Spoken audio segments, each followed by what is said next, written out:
Zeus is the first guy I've ever worked with where we were just like two creatives pretty much on the same level, and we just wrote from the perspective, okay, we're going to write a hit song. And Bob wasn't involved with this album, who helped with the Beginnings EP, which we took offline.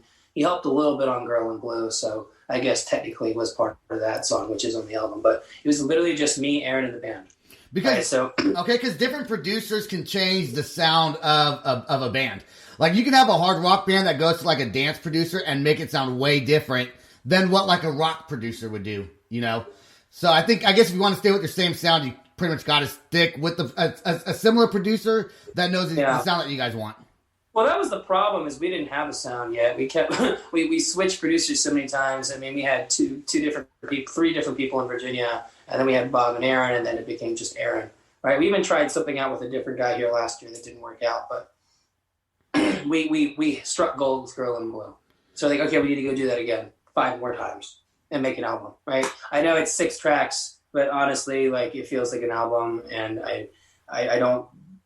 I think adding more songs would kind of ruin the magic. So rock and roll, there's no fucking rules. So 6 songs is an album. Piss off. Yeah, exactly. So we're gonna play Every Word right now. And when did you guys write this song? Shit, man. 2018. Okay. I was living in DC, the single life, and it was inspired by how much I hated dating in DC. Okay, all right. Every Word. Screw dating in DC with animals, son. Here we go.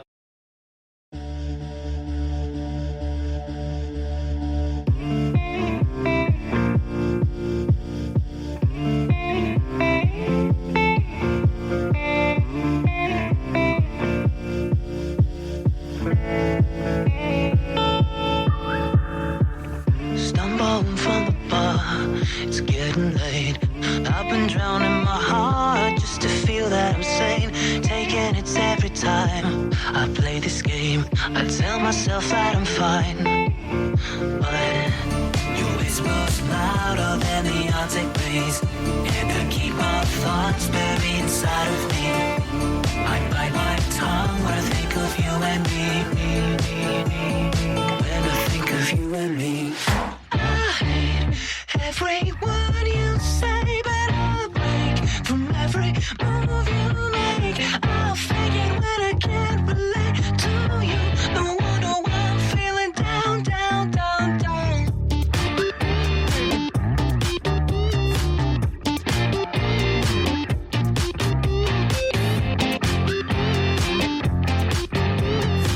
No wonder why I'm feeling down, down, down, down. I'm thinking that I should go, but I got no place to be. When I get too close, you know I'd do anything.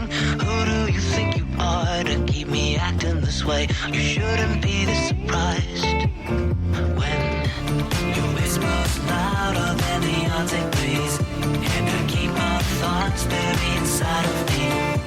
I bite my tongue when I think of you and me. Maybe I should change. I hate every word you say, but I'll break from every move you make. I'll fake it when I can't relate to you. No wonder why I'm feeling down, down, down, down.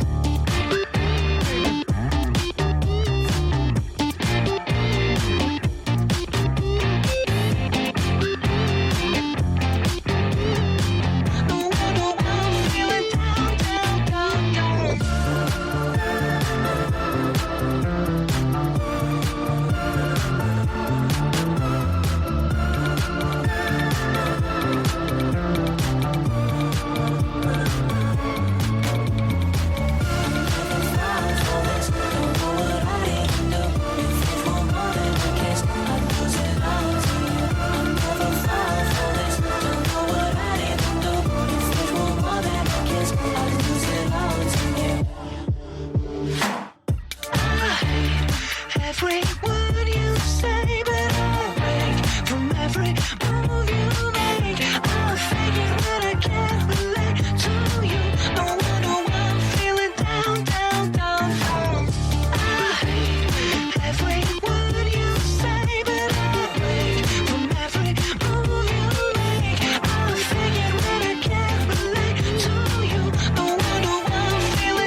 That was every word by Animal Sun.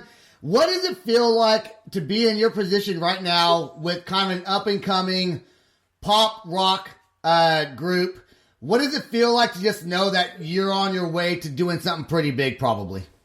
Long time coming, I guess. We have a different perspective in this band because the 1975, I will never forget Matty Healy. He said this, like, we've been a band for 10 years. Right? When they started making it in 2012, like, we've been a band for 10 years.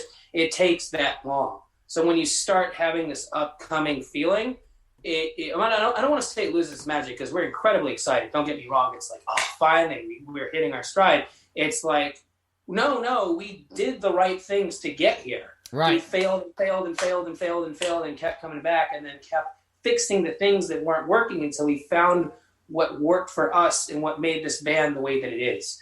Right. So it feels like rewarding, right? Like you study really hard and get a degree, right? It's in the same vein, right? It just took, you get knocked down, you get back up. Right back up, and then suddenly one day you find yourself here. You set small goals and victories, and you check a box every single time you hit one to make another goal, and then eventually you find yourself here. And as you said, yeah, it does feel like it's on the way to something really big. And honestly, I think that with a lot of bands, and people might disagree with me on this, but because of COVID, I feel like more people are at home watching music videos on YouTube, watching things like that. And so with you guys not really being able to play shows, I feel like maybe there's been a lot of people just watching you guys. And because of the internet and people getting on, it may have actually helped your band grow with the fan base. Joanne, it helped us really discover who we were. Because we hit it with Girl in Blue, and then we kind of stumbled a bit. We're like, not quite sure. And this gave us the time to really get it right, to make this exactly what we wanted it to be. And that was the results of this album we have coming out this year. It gave us the chance to fix the things that were not working and capitalize on the things that were. So when it comes time to play live shows, we have our shit together. We look good, we sound good, we work together, right, as a group, and we know what we are, right? So the song "Everywhere" just came out Friday at Friday morning. It was midnight, yeah. And then the video just came out Tuesday. So if you're listening to this podcast, get your butt over and go download, go stream, go do whatever it is you do, how you listen to your music and your video, but you got to check out the video. I think you guys will really like it. It's definitely odd because Steven and myself have gone back. I was like, why are you in a 50s diner coffee shop? And she's wearing 50s diner. He's all modernized. Like, there was just so many questions, but he does this to me all the time with his videos. Like, Touch, why are all the dudes in the tent? What? So there's a lot of, but it's very eye-pleasing. And you use the same director for all these videos, correct? Yeah, I kind of directed them. Zach was the editor and filmer. He did have quite a bit of input, but as far as the creative ideas, it was me and the band really kind of directing things. And we wanted to create a universe, and you'll see this. Like, even in the lyric video we did for High With You, we're making one for Looking for Trouble, right? Another track off the album. Everything feels very throwback, but also very modernized at the same time. It feels like it doesn't belong anywhere other than in its own realm, its own thing, right? That's why we never got specific shots that was like, welcome to Las Vegas, because you could tell that it was Vegas, but there was never anything that was like, that's Vegas. It's like, oh, that's just a city that, oh, I think that's Vegas, right? We wanted it to the 50s diner, but everybody's dressed modern, right? It looks like 2021 meets 1980 or 1950, right? So stylistically, you have that leather jacket thing going. You had, the 80s and 50s had a very similar, like, greaser thing going on. I'm pretty sure there was a hair issue in the 80s. And there was a hair issue, yeah. And it was Aquanet, which was the sponsor for that whole thing. Oh yeah. The hair is the one thing that, yeah. But I mean, look, that stuff, it'll never go out of style. I mean, you see pop punk making a huge resurgence right now. Machine Gun Kelly's new record.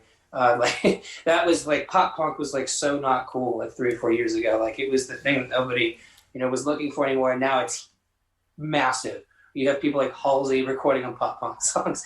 Right now, it's like got a huge second breath of life, which I think is amazing. Don't talk bad about my girlfriend now. Don't talk bad about my girlfriend. Halsey? Yeah, Halsey, your girlfriend? She's I mean, like that's awesome seeing pop stars do that. But like I was saying, like I got started playing music because of an All American Rejects music video. I was 10 years old, maybe 9, and Move Along came on. I don't know where I was. I think it might have been in a hotel room. It was like MTV when they were still playing music videos.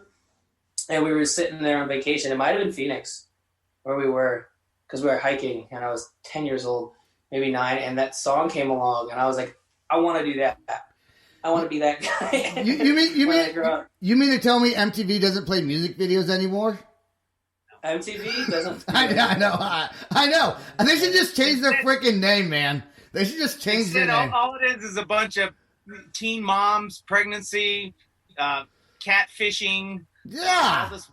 Well, they have like TV shows. It's their main thing. But I mean, like it was that. I mean, obviously, I'm sure you guys, I disagree with Jersey Shore is not a TV show. That's a dumpster fire that needed to be put out a long time ago. But for some reason, people like, I got to watch this. Seinfeld or what was the name? Springer show was over. So, hey, might as well. Yeah. Well, what I wanted to say was that, like, obviously, you guys, know about the band's history. Like, James, our friend, who we named the band after, like, was the main thing that got this band started, and all of these issues about mental health and whatnot. But it was originally that Move Along All American Rejects video that inspired me to pick up a guitar for the first time. And it wasn't until James passed that we decided this is going to be the thing that we do with our life. And that was 10 years ago. Have you ever been drunk on stage? Oh yeah. Yeah. Did you ever feel like you did a better? You ever feel like you did a better show though because you were a little bit tipsy or hammered? I mean, yeah, we definitely. I mean, it does help calm the nerves, especially in the earlier days. When we were like, playing some of these college bars, and we were 21. Obviously, I'm just saying, like, we didn't have the experience that we have now. Now we could go play for 40,000 people. Even though we can never bring that crowd right now, but was to say that they were there, right? I feel like I could go do that confidently. First of all, I did do that. I sang at the Staples Center for the Kings game last year. That's cool. The Cavs. And there was 20 to 25,000 people there, and it was an isolated vocal, right? We didn't have a band. We didn't have any production. So there was nothing to hide behind. It was just me, my voice, and 20,000 people. So I'm like, I can do that. I can do anything. There's a fine line between getting a little bit, having a couple drinks to calm the nerves, and then sometimes you just cross that line. You're like, God dang it, dude! I should not have drinking that much, but the show must go on. Oh my God, man! That dude, our back at our Virginia college days, this guy doesn't play with the band anymore. But I'm gonna tell you guys a little bit of a probably a mature story here. But he had so much. I think it was like maybe 2 pitchers worth of beer over like a 4-hour, 5-hour period. And we were playing this thing at UVA, University of Virginia, which is where we had a lot of our shows, called Midsummer's Festival, right? And it's there's like 4 or 5 huge bars, and they're packed with so many people. They're at fire. They had to call the fire department because there's so many people there. And I'm talking like it's outdoors, so people are crowd surfing, getting on picnic tables, getting really rowdy. Right, so we have this big banner behind us that says Animal Song, right? So everybody knows who we are. And we get up there, and we goes okay, but the sound system fails before we even get the show started. So we had to take our only monitor, which was pretty big, and turn it around at the audience so they could hear our vocals, and nobody could hear shit on stage because the 2 monitors behind us just weren't working. Right. And now we have a guitar player to our left that is completely drunk, like just...